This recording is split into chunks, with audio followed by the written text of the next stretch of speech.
Bonjour, aujourd'hui on va corriger le sujet du CNIME de 2019,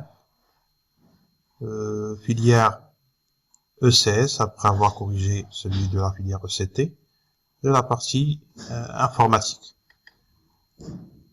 Donc dans cette épreuve, il y avait 3 questions au total sur la programmation en syllabes.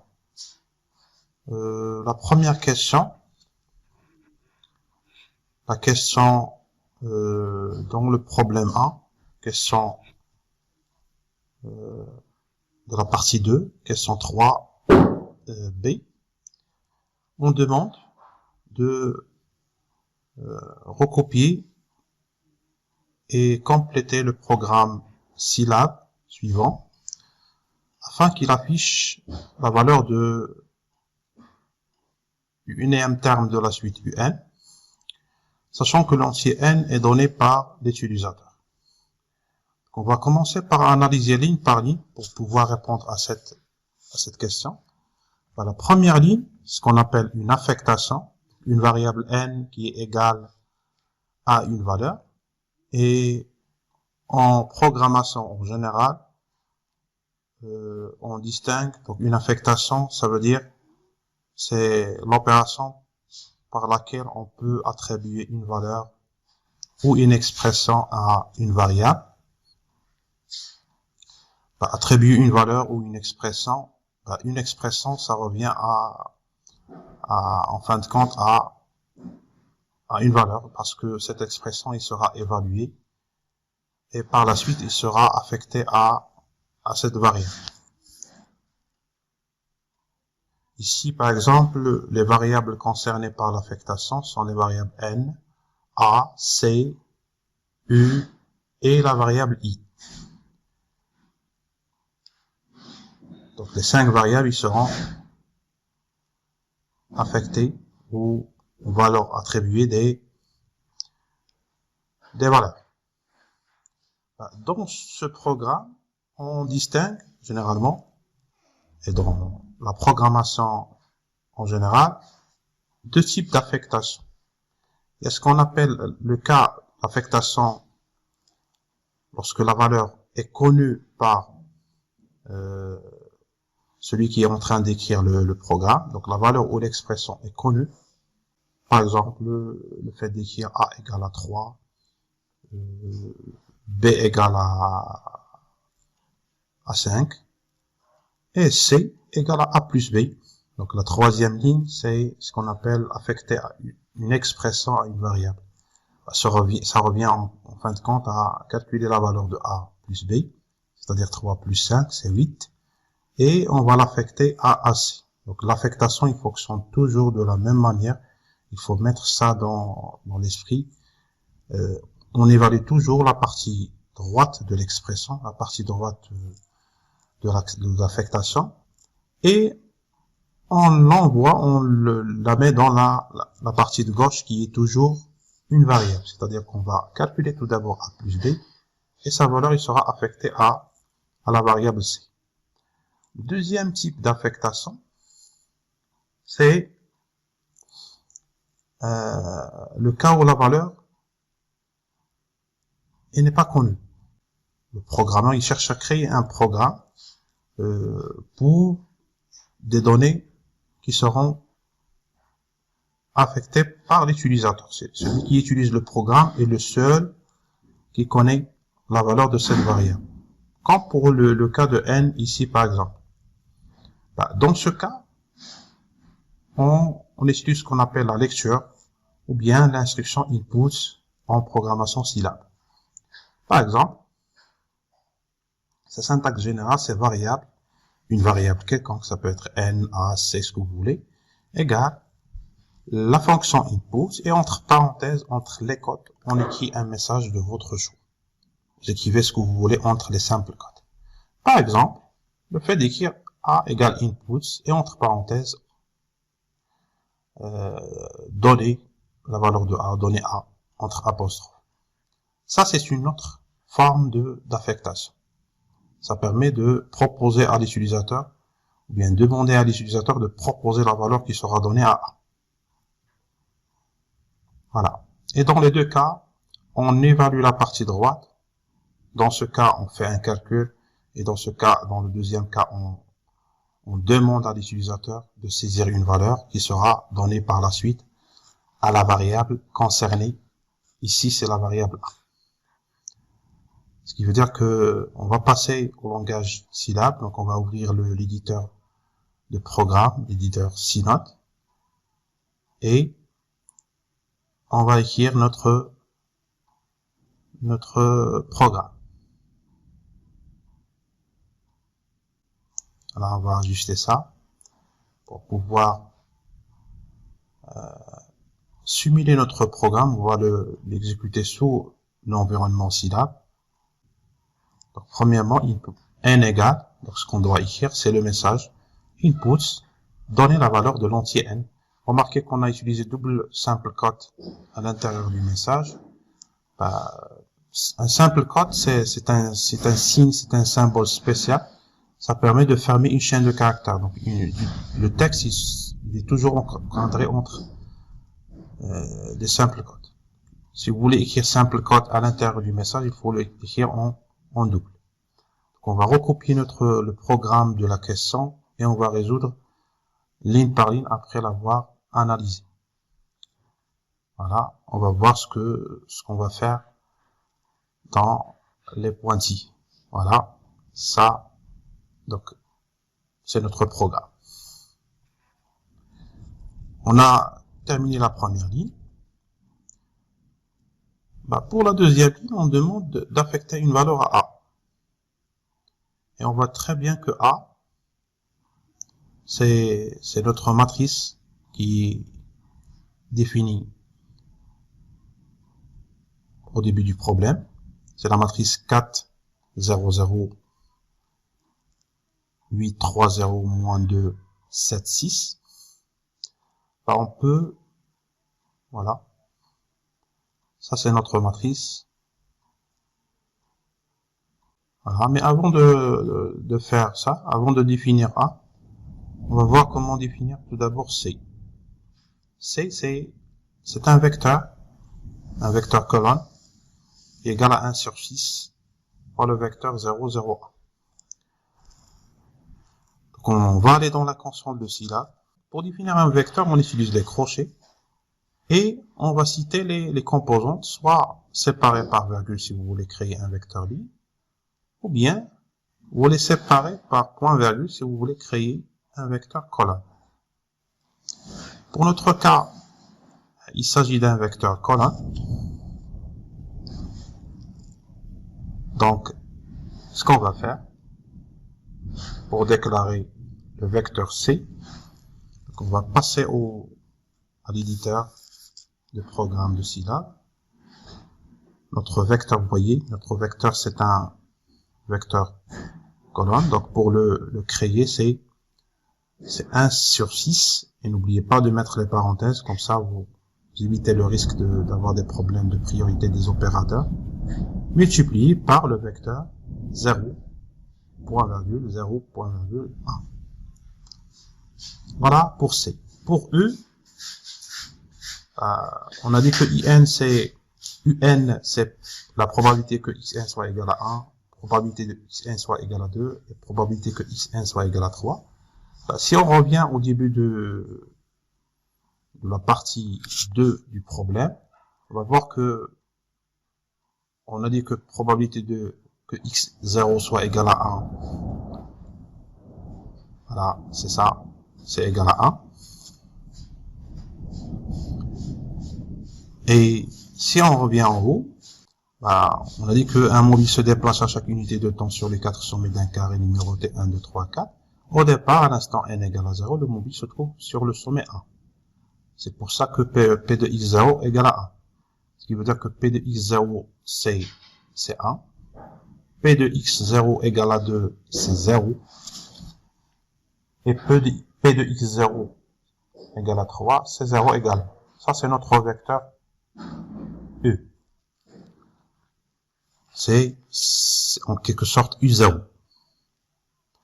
Rappelle que tous les termes de la suite, ils portent le même nom, c'est U. C'est un problème. Ce type de problème est un problème classique qui revient souvent dans les concours CNAE. Ce qui veut dire que faut mettre à l'esprit que tous les termes de la suite, ils portent le même nom. Pour définir la matrice A, on peut voir cette matrice comme un vecteur colonne où chaque composante est un vecteur ligne. D'autres termes, vous pouvez imaginer que le vecteur A, ou la matrice A, c'est un vecteur colonne composé de x1, x2, x3, trois composantes, et x1 sont des vecteurs lignes. C'est ce qu'on a fait ici. Donc A c'est 4, 0, 0, ainsi de suite.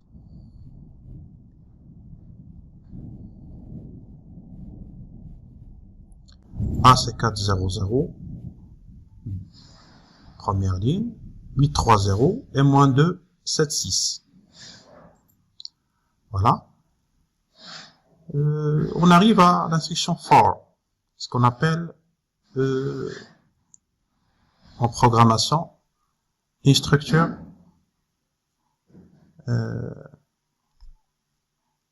qui permet la répétition. Donc, ce qu'on va faire ici, c'est calculer U1, U2, U3, U4, U5, etc.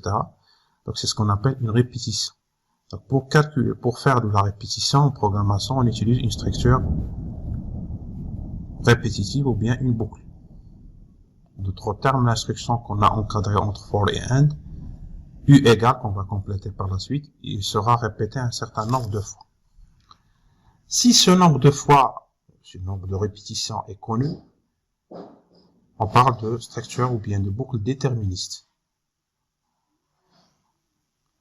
Par contre, si le nombre de répétitions n'est pas connu, on parle de structure non déterministe.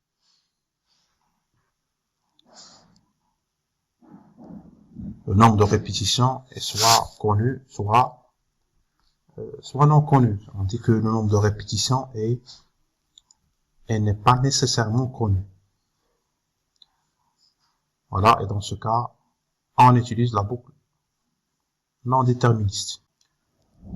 Une boucle non déterministe,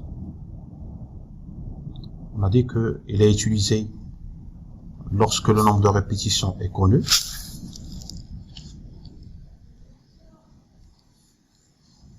Et les boucles non déterministes,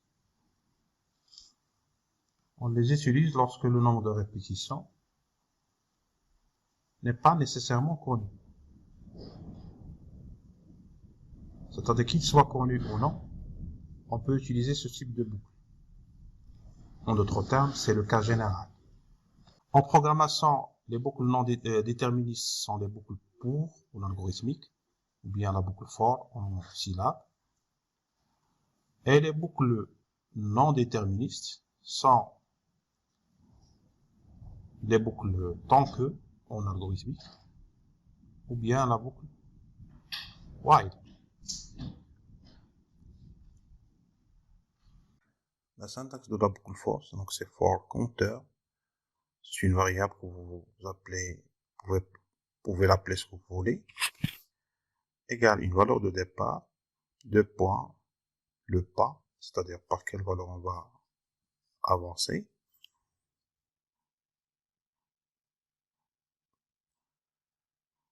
Donc la prochaine valeur du compteur, c'est la valeur actuelle plus le pas. Et puis 2 points, et on met la valeur finale. Si le pas est égal à 1, vous avez le droit de ne pas l'écrire. Soit vous écrivez 1, soit vous n'écrivez rien entre la valeur du départ et la valeur finale. Tant qu'on n'est pas arrivé à la valeur finale, on va exécuter les instructions à répéter et on va revenir au compteur pour le mettre à jour, ainsi de suite. Tant qu'on n'est pas arrivé à la valeur finale ou bien on n'a pas dépassé cette valeur, on va continuer à réexécuter les instructions qu'on va écrire entre l'instruction for et le bloc end. Pour la boucle tant que, boucle while, ce qui commande la notion de répétition, c'est une condition. tant que cette condition est vérifiée, est vraie, on va exécuter les instructions à répéter, puis on revient. On refait le test de la condition. S'il est toujours vérifié, on réexécute les instructions à répéter et on revient, et ainsi de suite. C'est pour cette raison que on parle de la notion de boucle. Ce qui veut dire que dans le cas d'une boucle while, on exécute les instructions, on revient, on teste la condition, puis on exécute les instructions, ainsi de suite.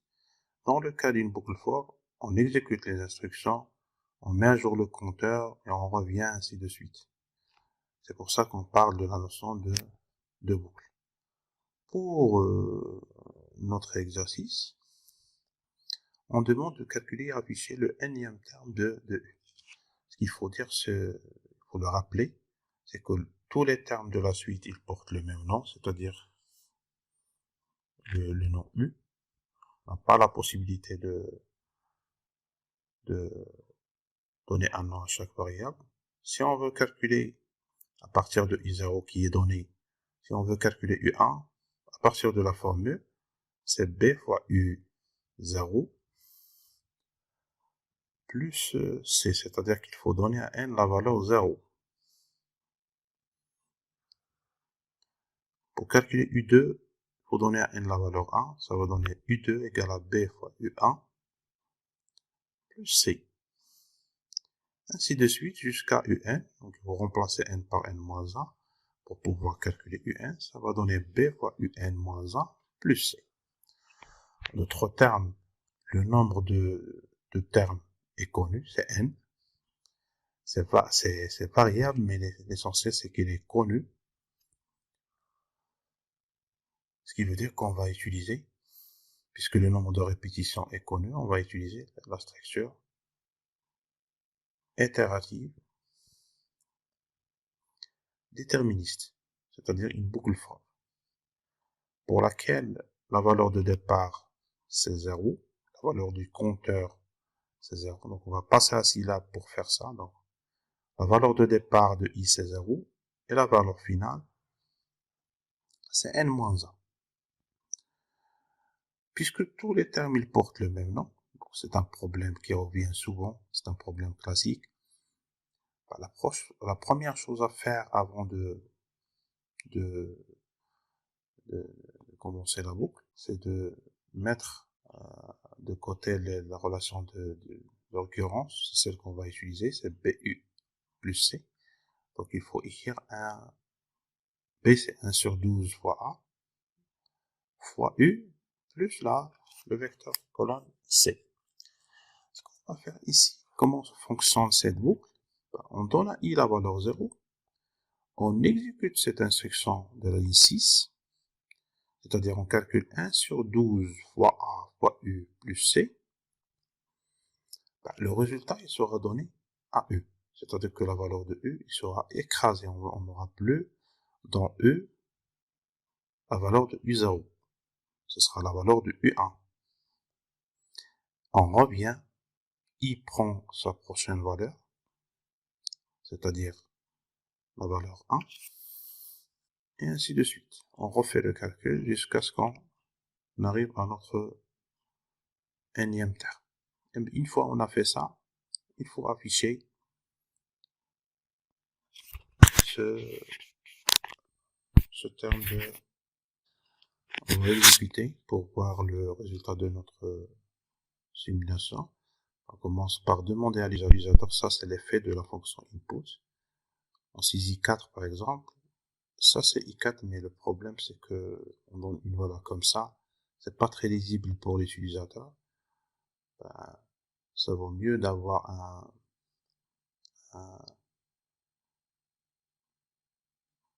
un message avec l'affichage, mais on va faire une chose, on va essayer de déplacer 10 à l'intérieur de la boucle et donner la même valeur pour n, c'est-à-dire 4. Vous allez voir que on va pouvoir voir tous les termes qui ont été calculés, c'est-à-dire U1, U2, U3, et la valeur de U4 qui est la même valeur qu'on a obtenue au départ. Bien sûr, nous on cherche uniquement la valeur de UN.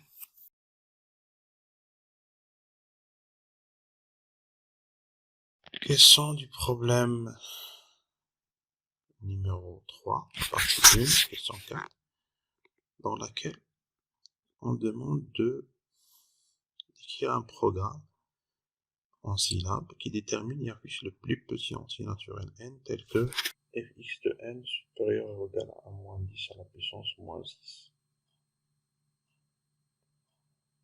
Bien sûr, dans la question 2, fx de x est donné sous la forme 0 si x est inférieur ou égal à 0. Bien sûr, ça ne vérifie pas notre équation, donc on ne va pas le prendre en compte. Et 2 sur pi fois arc tangent de racine de x. Voilà, on va le faire en syllabe. Donc, 2 sur pi. On rappelle que les constantes en syllabe, il ne commence par le symbole pourcentage. 2 sur pi multiplié par a tangente en syllabe, c'est a tangente de la racine carrée de 1 par exemple. On cherche un entier naturel, racine de 1 moins 1 moins 10 à la puissance moins 6. Et voir est-ce qu'il est supérieur ou égal à 0. On a oublié quelque chose. Donc c'est 1, 2 sur pi fois la tangente sur 1. Donc c'est 2 sur pourcentage pi fois le symbole de multiplication. Alors, c'est ça. Vous voyez que c'est négatif. On passe à 2. Vous voyez que ça augmente petit à petit jusqu'à ce qu'on trouve le premier entier naturel qui vérifie notre équation. On va augmenter. Normalement, il faudrait aller à 4, 5, 6 jusqu'à ce qu'on obtient notre valeur. Voilà. 300, 3000, c'est devenu supérieur, inférieur à 0. Voilà. Même 300 000, ça ne résout pas le problème. 3 millions, ainsi de suite. C'est-à-dire que c'est très difficile, c'est voire impossible de le faire d'une manière manuelle. Ce qu'on va faire sous forme d'un programme, vous voyez que la première chose qu'on a fait, c'est de donner à une variable n la valeur a. Ensuite, calculer la valeur de a, c'est-à-dire 2 sur pi multiplié par tangente de cette valeur de 1 moins la valeur de 1 moins 10 à la puissance moins 6. Il faut voir est-ce que cette valeur est positive. Ensuite, passer à la valeur suivante. Quand est-ce qu'on arrête? Vous voyez que les calculs qu'on a fait ici, il y a une répétition parce qu'on calcule cette expression plusieurs fois. Mais est-ce que le nombre de répétitions est connu? On ne le connaît pas. C'est pour ça qu'il faut utiliser une boucle tant que. On ne le connaît pas. Dans cette boucle tant que, qu'est-ce qu'on va faire? On va voir ça la condition parce qu'on a dit que une boucle tant que il commence par une condition toujours. Tant que la condition est vérifiée, on va exécuter ce qu'on va mettre dans la ligne 4 et les lignes suivantes. Donc la prochaine valeur de n, c'est 2. En général, la prochaine valeur de n, c'est la valeur actuelle plus 1. C'est-à-dire qu'on va calculer n plus 1, c'est-à-dire 1 plus 1, et on va l'affecter à n. Ça, c'est 2. Il faut recalculer cette expression.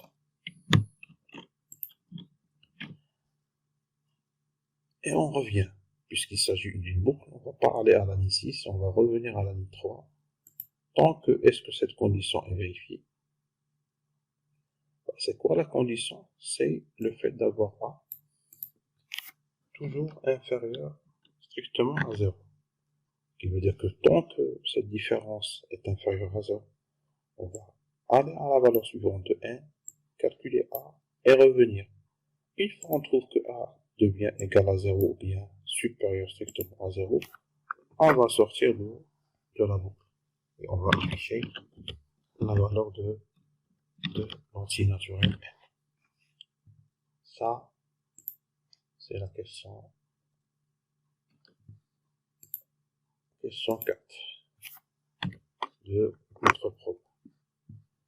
On exécute. Voilà. Vous voyez que ça met du temps pour afficher le résultat. Voilà, c'est 636 620. C'est énorme comme on dit, ce qui justifie que c'est difficile de le faire d'une manière manuelle. Voilà. Vous pouvez même demander la valeur de A qui a provoqué la sortie de la boucle, c'est 3,57 fois 10 à la puissance moins 13. C'est très proche de 0, mais l'essentiel c'est qu'il est supérieur ou égal à 0. Ça, c'est pour la question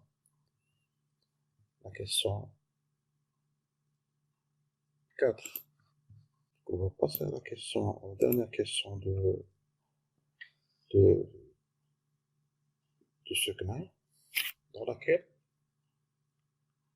question 7, de la partie 1, soit U, une variable aléatoire uniforme sur l'intervalle 0, 1, on note pour tout réel A, ZA égale exponentielle de 1 moins E plus A. On demande d'écrire en langage syllabe une fonction simulation de paramètres M, N et A et qui renvoie une matrice à M' et N colonnes contenant M fois N réalisation de ZA.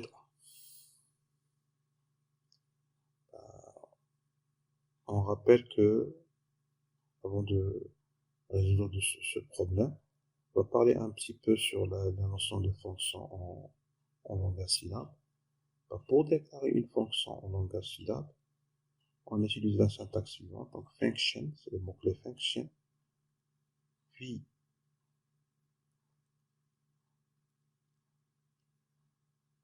entre les crochets, on met l'ensemble des sorties, s'il y en a plusieurs, ou bien sans utiliser les crochets s'il y a une seule. C'est la valeur de retour de cette fonction. Qu'est-ce que cette fonction va renvoyer? Ça peut être une matrice, un vecteur, une variable. Il y a plusieurs types. Égal. On précise un nom, on donne un nom à la fonction. Et entre parenthèses, on saisit ses paramètres. Les paramètres d'une fonction sont les entrées de cette fonction. C'est-à-dire, qu'est-ce qu'on va donner à cette fonction? Ce sont les paramètres. Qu'est-ce qu'il va nous donner en sortie? Ça, ce sont les sorties. Donc, on écrit les instructions de la fonction et on ferme notre fonction. Ça, c'est la déclaration d'une fonction en langage syllabe. Par exemple, si on veut faire la somme de deux entiers, on peut créer une fonction. Dans la sortie, ça sera une variable nommée somme. Le nom de la fonction, c'est addition. Et elle accepte deux paramètres A et B. Donc, addition est égal à, c'est pas somme, pardon, c'est addition égale à A plus B. C'est le nom de la fonction qui est égal à la valeur de retour, c'est-à-dire addition est égal à A plus B. Donc, si on veut faire ça dans notre programme, on va créer une fonction. Dans la sortie, c'est une variable M.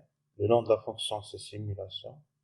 Et les paramètres de cette fonction, ce sont les paramètres M, N et A. Ils ont dit que cette fonction envoie m fois n simulation de la variable za. On va commencer par définir la valeur de u en utilisant la fonction rand. U, c'est une variable aléatoire uniforme sur 0,1. Donc on peut simuler cette variable grâce à la fonction rand. C'est ce qu'on va faire, rand de mn.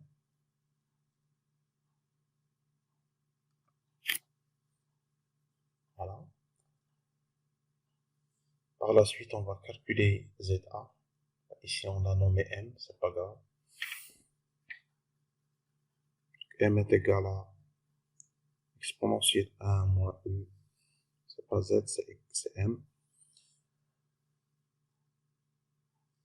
M est égal à exponentielle 1 moins e plus 1. Et par la suite, pour exprimer la sortie, le nom de la fonction simulation est égal à cette valeur de m. Voilà.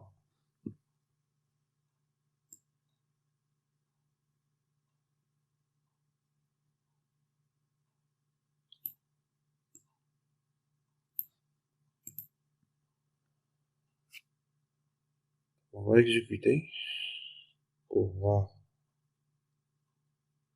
l'effet de ce qu'on vient d'écrire.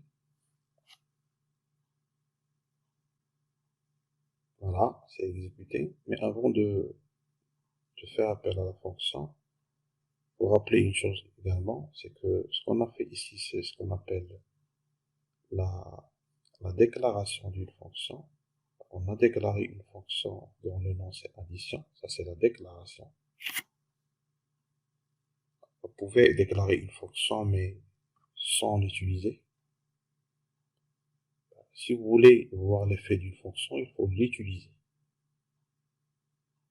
L'utilisation de la fonction addition, il peut se faire de la manière suivante, c'est-à-dire initialiser une variable a par exemple, une variable x, et par la suite, dans une variable y, vous allez mettre le résultat de retour de la fonction addition en lui donnant comme paramètre les variables a et x. C'est comme ça qu'on utilise une fonction. Il faut préparer les paramètres, puis faire appel à la fonction avec ses valeurs. Au moment de l'appel, tous les paramètres doivent être identifiés. Ici, ce qu'on va faire, on va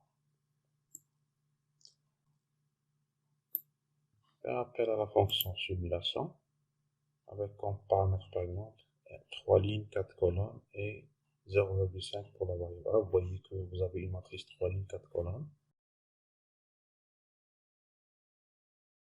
On peut changer bien sûr 4 lignes, 4 colonnes avec 0,7 pour la variable A. Voilà, c'est comme ça que vous pouvez simuler votre fonction. Voilà.